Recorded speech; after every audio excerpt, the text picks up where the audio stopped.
Hello and welcome back to the GB Fantasy Football channel. Now, today's video will be slightly different. The season might have wrapped up on all fantasy formats.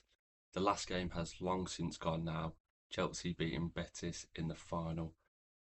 But we have plenty to look forward to. In today's video, we're going to be looking at transfers, how they affect fantasy games for next season, potential prices, and all of the fun stuff. If you like today's video, please do drop a like on it. This is an experimental video to see if this is what you viewers would like during that break. See if we can keep things flowing in the right direction for all things fantasy. And please do subscribe to the channel if you're not subscribed already. We wrapped up third, thankfully, in Sun Dream Team and a respectable 30k rank on the Fantasy Premier League app itself. So it was decent across the board, but let's crack on with the video. Now, the transfers in this video will consist of both rumours, here we go, confirmed transfers that is, and also transfers that are potential around the corner but not quite there just yet, related transfers. But the first one up seems about as done as done could possibly be, and that is Mateus Cunha going from Wolves to Manchester United. Even though they didn't get any European football next season, Man United have stumped up the money and taken Wolves' star man. It was incredible across all fantasy games this season. Sun Dream Team, FPL, they was the two main ones that I played, and he was very predominant throughout the season. Unfortunately, he won't have any European football next season, so for those formats that do focus on the European football, I feel like he will be overlooked slightly. In the single game week fixtures, is going to be picked up. Not so much in the ones that don't. Price wise, this could be a big one.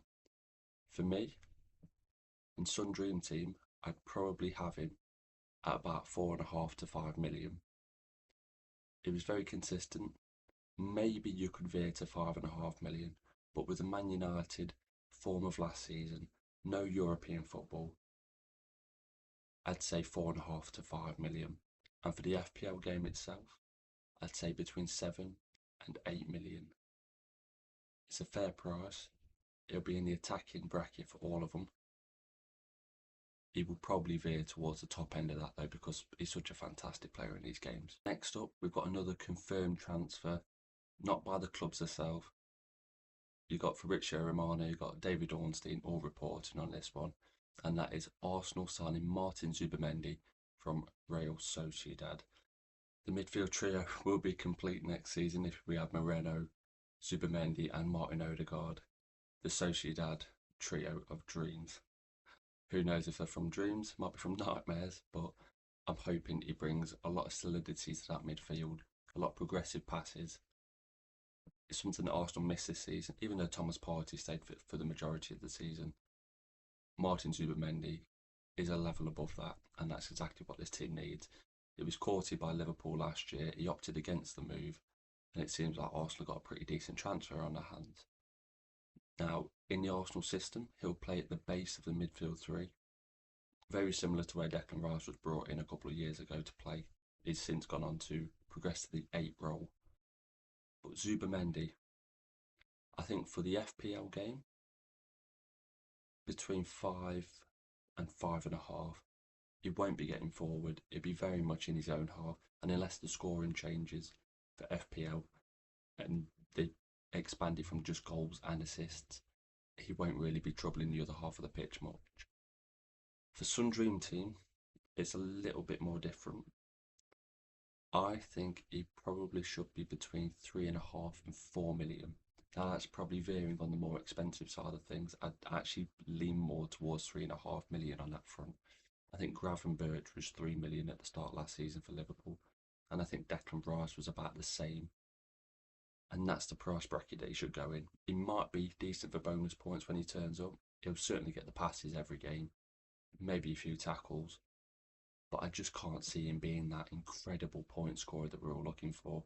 I'm very much excited to see him in an Arsenal shirt, and I'm excited to see what he brings to a midfield that lacked a little bit of creativity. And last up on the confirmed transfers, or at least nearly confirmed transfers for today's episode, we will be moving into a few rumours after this, heavily rumoured players that is. But in the last hour or so, David Ornstein has come out and said Liam Delap to Chelsea is a go. It's a weird transfer for me. When Liam Delap was courted and people knew of his potential move a couple of weeks ago, Manchester United looked very much a destination that was nailed on, really. Man United need that centre forward. He'd have played every fixture. But he's opted to join Chelsea. Now, currently, Nicholas Jackson's the number one there. I feel like Enzo Maresca has been known for a lot of rotation. I know they played in the Conference League and that might differ next season with them being in the Champions League. But I can still see more rotation. I can see Liam Delap not playing these fixtures. I can't see him being that starting Chelsea centre forward. Because what does that do for Nicholas Jackson? Is he relegated to the bench? Is he slowly integrated into the squad? Can we rely on Liam Delap for day one of our starting squad to be the Chelsea number one striker? I'm not sure.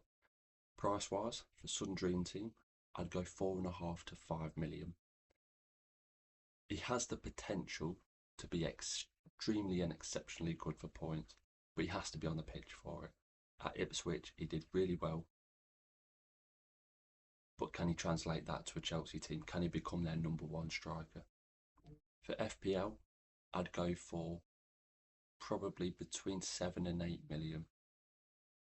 Maybe 6.5 to 7, actually, thinking about it. 6.5 to 7 is where I'd end up. You can't price him too low. You can't price him at 6 million just in case he is the Chelsea number one centre forward. He'd break the game at that price. Cole Palmer did it a few years ago, transferring from Man City to Chelsea after his price had been set. And I think between 6.5 to 7 million.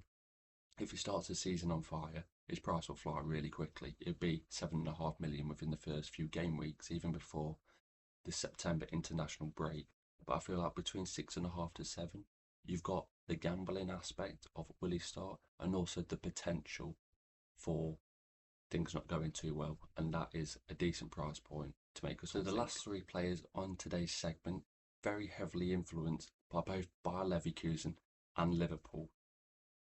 These are heavily rumoured players to be joining all these clubs. Not quite Harry Duns or completed transfers, but these are players that if they do join the clubs in question, will be both great benefits, great positives, and also a little bit sad to see a few of them leaving the league after a decent season. First up, we got Kirkes of Bournemouth. Now he's heavily linked to be joining Liverpool to fill that left back void. They had Shimikas, they had Robertson. Once upon a time, Robertson had that position locked down. I feel like age has gotten the better of him. Kirkes for Bournemouth this season, an incredible asset. Lots of attacking potential, lots of getting up and down on that wing. I also feel like with Trent Alexander-Arnold leaving the league this season, defenders are going to be priced a little bit differently. There's not going to be that one top tier. You might get a few at the mid-tier range. I think Munoz of Palace will be another one that fits into this category. Now for me, price-wise, on Sun Dream Team, it'd be between 4 and 4.5 million. At that price, he's not quite the 5.5 and the 6.5 that we've seen in previous years from other defenders, but he is right there. It will be possible rotation risk with the early cup round, but if he plays, incredible asset. He could really set this points and games on fire. For me, also in FPL, it would be 5.5 million. Simple as, no betweens, no ranges, it'd be 5.5 million. I don't think he's done enough to get to 6 million, and I also think he did too much last year to stay at 5 million. So 5.5 million would be the sweet spot for Kirkes. Next up, we have a goalkeeper that dominated my own personal team for a lot of the season, and that was Mark Flecken of Brentford. It seems, if the reports and the rumours are true, that he will be leaving Brentford and joining Bayer Leverkusen. The new manager, Erik ten Hag, has opted against signing Andre Onana and is seemingly plumped for Mark Flecken. Now, if many of you had him, like myself, you know clean sheets were not very frequent at all. However, it was great for save points. He'd probably get between 3 and 4 each week. He ticked you over nicely. And it was okay. For Sun Dream Team, he ended up missing the early cup rounds. It was benched for him. Caused a lot of irritation. But It was a fantastic asset to have. Depending on who Brentford get in, or if the backup goalkeeper gets pushed up, that'll be an interesting one to see. But it seems like Mark Flecken will be leaving the league this season, which is a shame, but I'm sure there'll be many other assets will fill the void. Last but by no means least, on today's episode, we have Florian Wirtz. Now, it seems like this will be the big transfer in the early parts of the transfer window. It might even turn out to be the biggest transfer of the summer altogether, with the money being touted. Reportedly, it's going to be between 100 and 150 million just in transfer fee alone to get the player from Bayer Leverkusen to Liverpool. I can't lie, even as an Arsenal fan, I'm excited to see him in the league.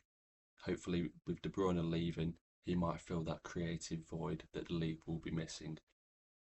Not too much though. I had him in the Euro game last year for Germany. Great asset. Him in Musiala. Incredible for points.